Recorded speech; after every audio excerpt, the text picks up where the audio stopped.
Assalamualaikum warahmatullahi wabarakatuh. Bertemu kembali dengan Bunda Umul pada kali ini. Materi kita ilmu pendidikan dalam soal-soal ujian komprehensif.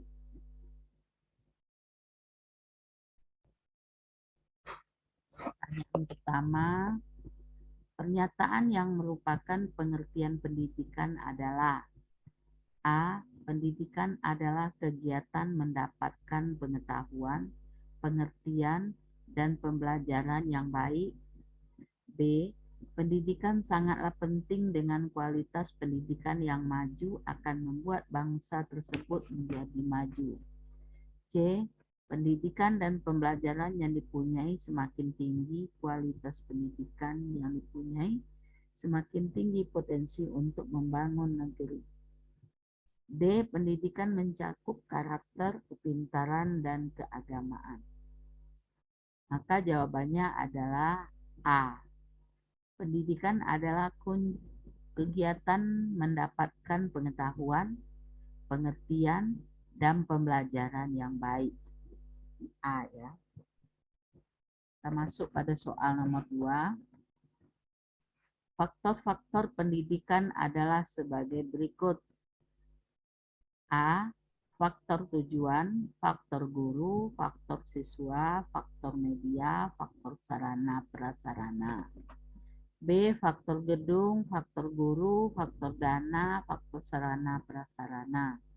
C. Faktor pendidik, faktor sarana prasarana, faktor gedung. D. Faktor tujuan, faktor pendidik, faktor peserta didik, faktor alat pendidikan, faktor metode pendidikan, dan faktor lingkungan.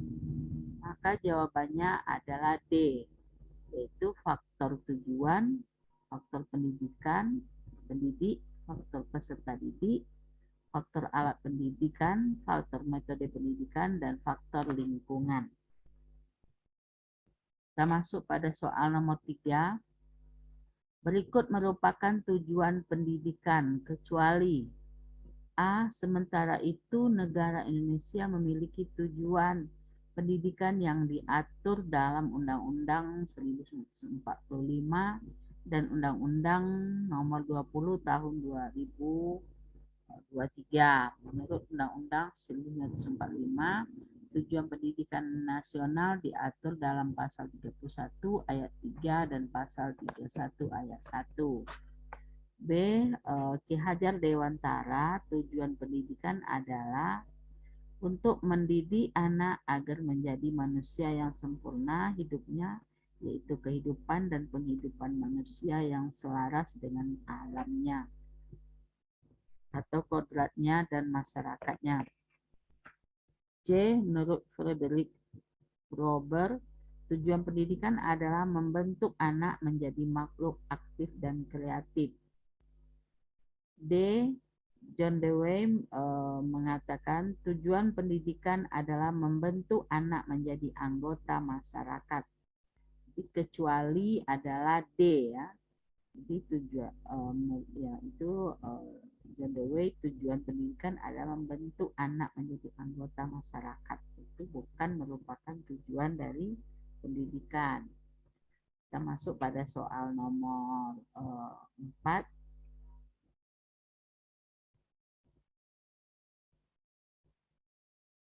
Upaya yang dilakukan guru dalam pembelajaran untuk menghadapi tingkat kecerdasan siswa yang berbeda diantaranya adalah A. Memperhatikan kondisi sosial anak. B. Memanfaatkan berbagai macam media pendidikan. C. Mengelompokkan anak yang berinteligensi tinggi. D. Mengelompokkan anak yang berinteligensi rendah. Jadi jawabannya adalah yang dilakukan guru yaitu B. Memanfaatkan berbagai macam media pendidikan. Itu yang dilakukan guru untuk menghadapi tingkat kecerdasan siswa. Yang jawabannya B. Soal nomor 5. Seorang siswa setelah berhasil mengerjakan tugas kemudian mendapat pujian dari gurunya, Selanjutnya dia menjadi lebih bersemangat dalam belajar. Dan contoh tersebut maka siswa tersebut adalah A. Mendapat hadiah dari gurunya, B. Mendapat semangat dari gurunya, C. Meningkat motivasi belajarnya, D. Meningkat hasil belajarnya. Jadi karena diberikan pujian maka meningkatlah motivasi belajar siswanya. Jadi jawabannya C ya. Soal nomor 6. Perkembangan seorang anak sangat dipengaruhi oleh pengalaman anak dengan lingkungan sekitarnya. Pendapat di atas dikemukakan oleh seorang psikolog asal Rusia, yaitu A. Jan Piaget, B. Lev Vygotsky, C. Ivan Pavlov, D. B.F. Skinner. Jadi yang benar adalah psikolog asal Rusia, yaitu B. Lev Vygotsky. Masuk pada soal nomor 7. Guru hendaknya berperan sebagai motivator dan inovator dalam pembangunan pendidikan dengan memahami dunia sekitar dan lingkungannya. Tugas ini merupakan kaitan kompetensi sosial guru antara fungsi kompetensi dengan titik-titik. A. Sosial guru dengan sifat kompetensi guru. B. Sosial guru dengan ruang lingkup kompetensi guru. C. Kepribadian guru dengan ruang lingkup kepribadian guru. D. Sosial guru dengan kepribadian guru. Jadi jawabannya adalah C. Kepribadian guru dengan ruang lingkup kepribadian guru. Ya, jadi itu yang dimaksud dengan kompetensi sosial.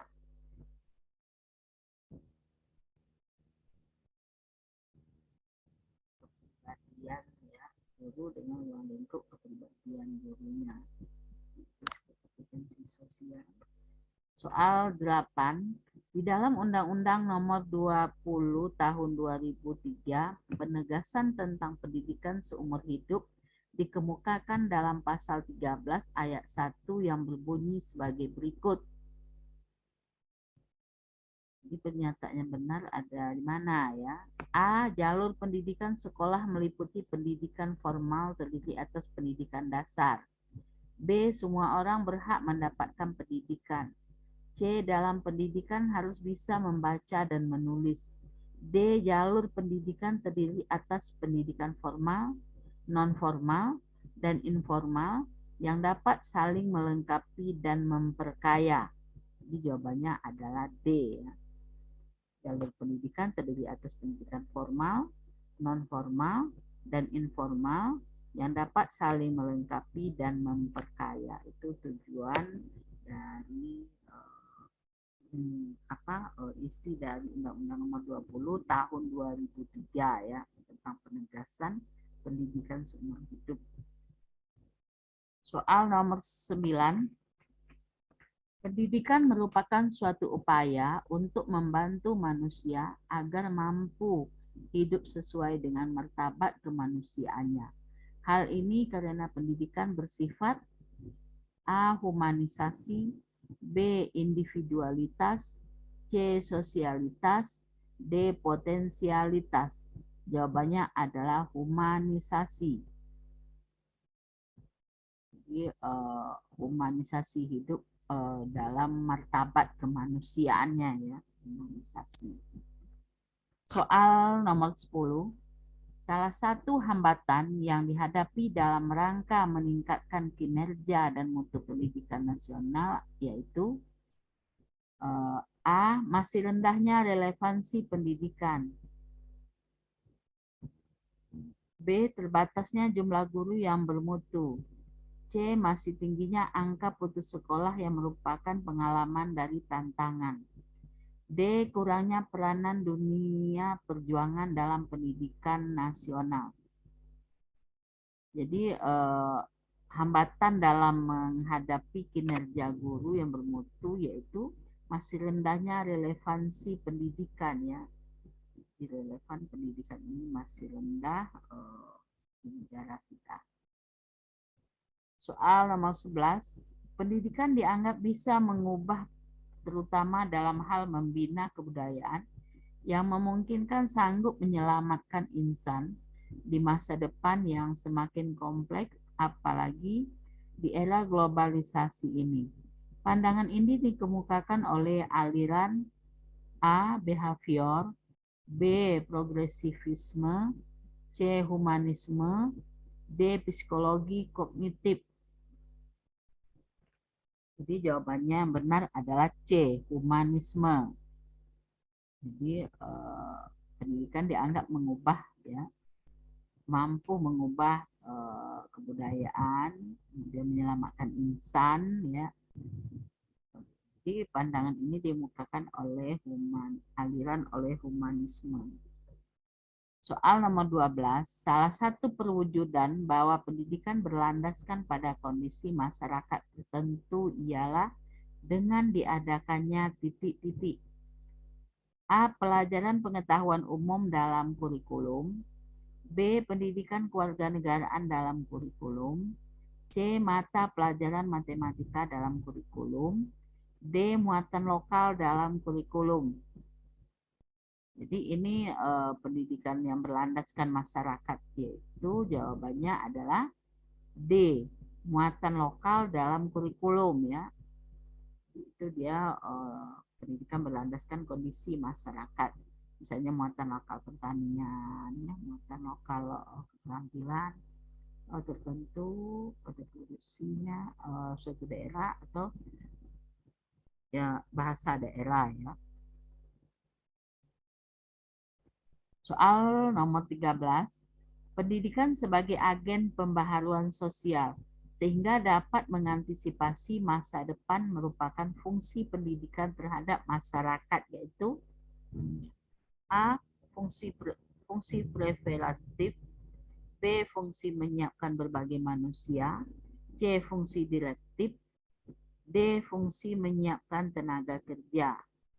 Yang benar adalah fungsi direktif.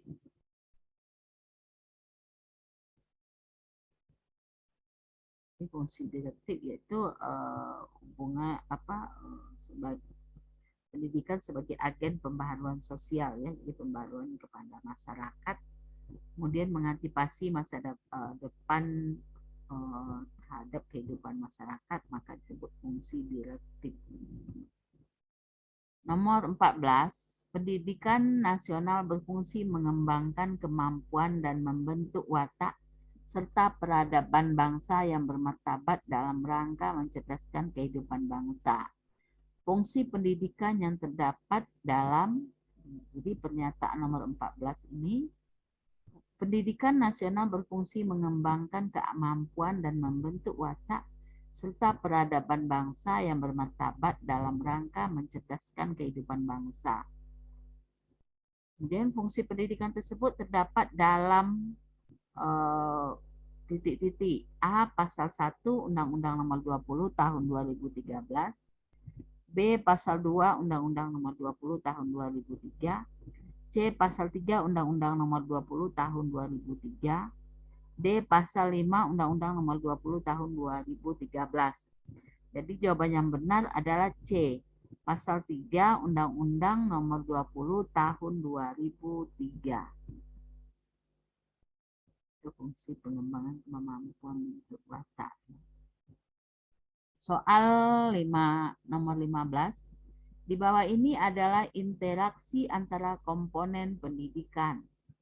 Jadi interaksi yang mempunyai hubungan, ya. A. Lingkungan pendidikan dan alat pendidikan. C. Tujuan pendidikan kemudian mengacu kepada metode pendidikan. C. Metode pendidikan relevansi dengan alat pendidikan. D. Pendidik relevansi dengan isi pendidikan. Jadi katanya di bawah ini adalah interaksi antar komponen pendidikan. Itu jawabannya adalah C. Metode pendidikan dan alat pendidikan.